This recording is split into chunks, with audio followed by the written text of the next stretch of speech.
I'm thinking about doing my own dark roast around Christmas or New Year's or something, but actually make a real dark roast because the material for these people, there's just so much out there. It really writes itself. How about calling this, "Why did Richard Meyer and Comicsgate make Mark Waid insane?" If you click the link in the description, you can enter the art contest. You can send me your art to use on the channel. You can join us on Discord, or you can support the channel. Why are the pros so mad at Comicsgate? Because Mark Waid and the usual gang of idiots in mainstream comics aren't just mad, they're incandescent with rage that mere peasants had the audacity to challenge them and their narrative.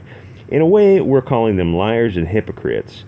The pros weren't just a little mad about Zach. They lost their minds when someone called their racist books racist and pointed out that their books were selling so badly that stores are closing down. Mark Waid and the rest of the diversity hires in the mainstream were the annoying kids in school whose parents told them they were geniuses every day. The younger ones, under 40, are in the generation of kids who were starting to be raised where every kid got a trophy. Merit wasn't important. Self-esteem was. Waid is too old for that brand of nonsense, but he is the kind of adult who didn't socialize as a kid, while simultaneously his parents told him that he was just a little bit better than mere mortals. The pros at Marvel riled up their pseudo-fans to attack Comicsgate. I hesitate to call them fans because the Antifa Twitter Nazis aren't actually buying Riri Williams or Lady Hulk, Lady Thor, Squirrel Girl. When it's time to post your hashtag Move the Needle pics and people challenge the Marvel NPCs to show their books, they never are able to produce them. While they themselves don't actually buy the books, they don't want you to be able to sell Jawbreakers, Lone Star, Red Rooster, Cyberfrog, and John Malin's Wolf Milk book. I forget. Oh, is it called Graveyard Shift? These 20-year-old perpetually stoned socialists think they know what a bunch of real adults should read. While we are happy to live and let live, hey, if you're one of the 8,000 who enjoy Squirrel Girl, fine. If white man bad comics make you moist with virtue signaling excitement, more power to you. But Comicsgate is clearly demonstrating that there is a strong demand for comics free of racism and misandry. The people of the light are awesome. After all, they brought you Comicsgate. Well, Mike Miller is half light, half darkness. He is 50% evil after all. How is this for a title? Mike Miller, man caught between two worlds. Person of the light, person of the darkness. That would probably get me kicked off YouTube. I love Mike. He is the best artist in Comicsgate. But when he does his evil weasel laugh, I can see him bombing Pearl Harbor and laughing. All I want to know is, where was Mike December 7th, 1941? Was he perhaps flying a Mitsubishi Zero towards unsuspecting Pearl? I mean, well, I won't say that last line. I won't say that line, though I know Mike would probably laugh if I did. Mainstream comics have gotten so bad that people are willing to pay $25 for shipping, and plus shipping for the books. True, some books were supposed to be 90 pages and turned out only to be 60 pages. But you gotta cut people some slack. They're first campaigns, after all. Mainstream comics are so bad that an entire alternative industry called Comicsgate was made possible because of idiots like Gail I Hate Men Simone, Dan I Hate the Whites Slot, CB I Love the People of the Rice Sobolski. Captain Cummings so loved the world that he gave his only begotten son to save it, and your boy was born. And that's why we celebrate Christmas. They seem to think Comicsgate is full of OMG, literal fascists. But if that were true, the comics would be pro-fascism, Euro power good, people of the light good, non-Euros are bad. But there is none of that. It's just normie comics telling stories without the SJW racism. But if you're an SJW who enjoys racist comics, we aren't trying to stop you. Just let us enjoy our non-racist comics in peace. The Mark Waids of the world don't really fear the tiny financial impact of Comicsgate. They really fear someone shining a light on their racist, anti-nationalist propaganda. They hate having a light shining on their dark places. The soul of a writer is found in his pen's ink, and Mark Waid and Al Ewing's ink is very dark. Mainstream comics writers are like the portrait of Dorian Gray. The filth and corruption you see in their stories is just a reflection of their souls. Al Ewing and Mark Waid are worse than terrorists. Terrorists kill individuals. SJW writers destroy nations. Take a look at Waid's and Kwanzer's Ignited. The elements of the book are: the Second Amendment is bad. We must trust our government masters to protect us. But the police are all evil racists, even the black and Mexican ones.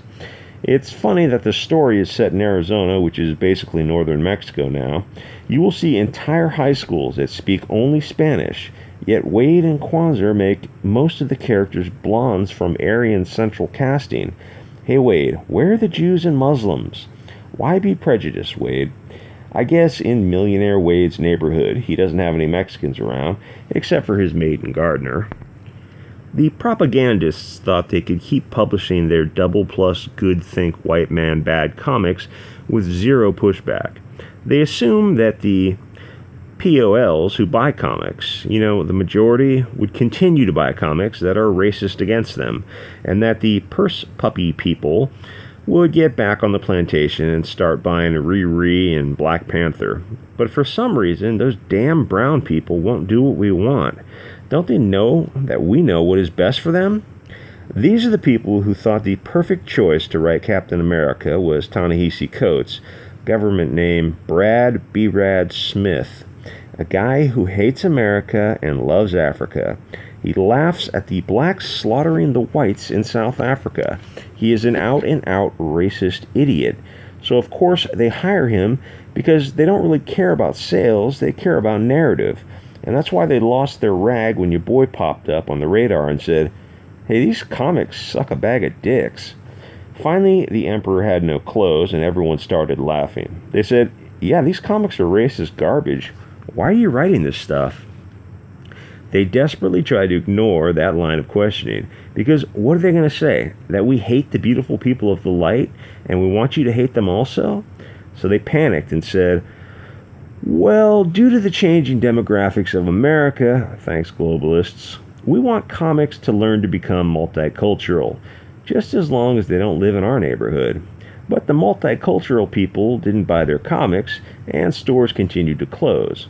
So logically, you would assume that they would hire new non-SJW writers and editors to turn the company around.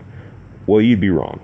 Instead, they had the balls, except for Mags, Tamara Bonvillain, Michelle Perez, to blame the fans, blaming the customers for not being racist against themselves. Seems like an odd business plan. Let's see how it works out for them. Why won't the people of the light just hate yourself as much as we hate you? Because they are awesome. And when you keep saying how bad they are, it makes us see you for who you are. Part of the reason they went crazy was because they were used to the echo chamber of Twitter and Facebook, where the feedback was by sycophants who weren't even buying their comics. For a long time, the Douglas Ernsts and Captain Cummings were complaining, but they had very small channels. Then your boy took time off from the Sunny D factory and started speaking the truth. And one thing that NPCs can't abide is the truth. He must be stopped before he ruins everything.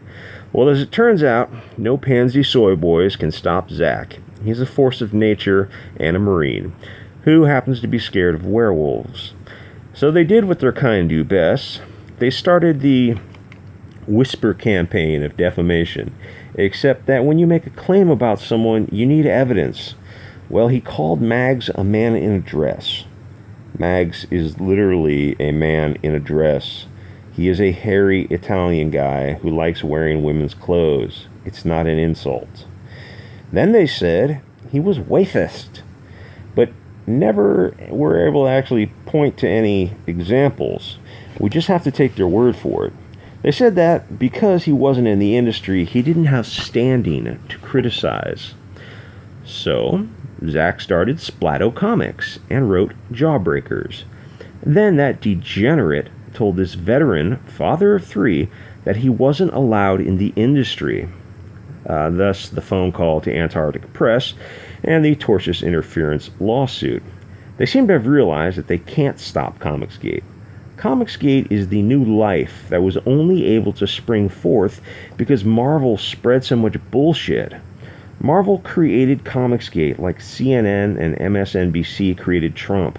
And that's why Rachel Maddow and Anderson, Vanderbilt, slave-owning Cooper have lost their minds. As it turns out, liberals are very intolerant. They don't do well at tolerating diversity of thought or free expression. Scott Kurtz mentioned that plenty of conservatives worked at Marvel in D.C., but when I asked him to name them, he couldn't. I'm sure he is watching this video, so just drop me an email. My links are in the description. Again, you can email me for the art contest, join us on Discord, support the channel. Any art you donate to the channel, I will use as a background image. So if you want a few dozen people to look at your art, put your name and website and YouTube channel on the art piece where it can be viewed, and I will very much appreciate it, and I will definitely use it. Okay, guys, I'll see you next episode.